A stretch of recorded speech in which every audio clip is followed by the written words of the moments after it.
கல்பாக்கம் அருகே மழை பெய்யவும் விவசாயம் செழிக்கவும் வேண்டி மார்பில் உரல் வைத்து நெல் குத்தும் நூதன வழிபாடு நடைபெற்றது.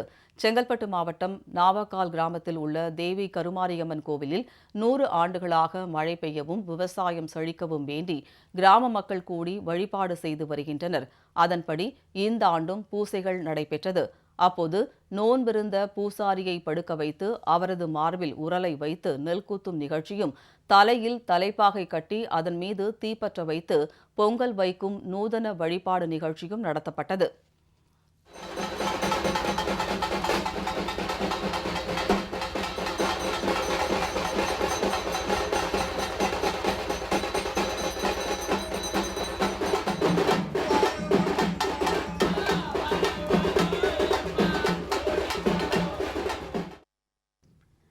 இதேபோல் உடுமலை அருகே கொழுமம் அமராவதி ஆற்றில் மழை வேண்டி நடைபெற்ற சிறப்பு பூசையில் 500க்கும் மேற்பட்டோர் கலந்து கொண்டனர்.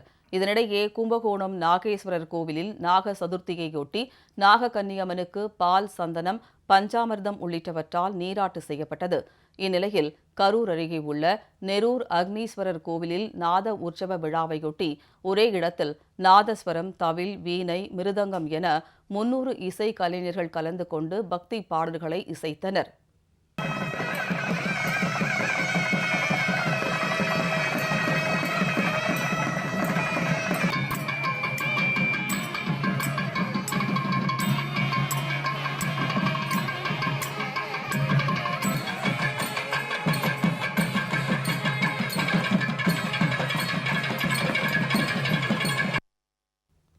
இதனிடையே கரூர் கல்யாண பசுபதீஸ்வரர் கோவிலில் நடைபெற்ற திருக்கல்யாணத்தில் பக்தர்கள் ஏராளமானோர் கலந்து கொண்டு சாமி தரிசனம் செய்தனர். இதேபோல் ராமேஸ்வரம் ராமநாத சுவாமி கோவிலில் ஆடி திருவிழாவையொட்டி நூற்றுக்கணக்கான பக்தர்கள் சூழ திருக்கல்யாணம் வெகு சிறப்பாக நடைபெற்றது.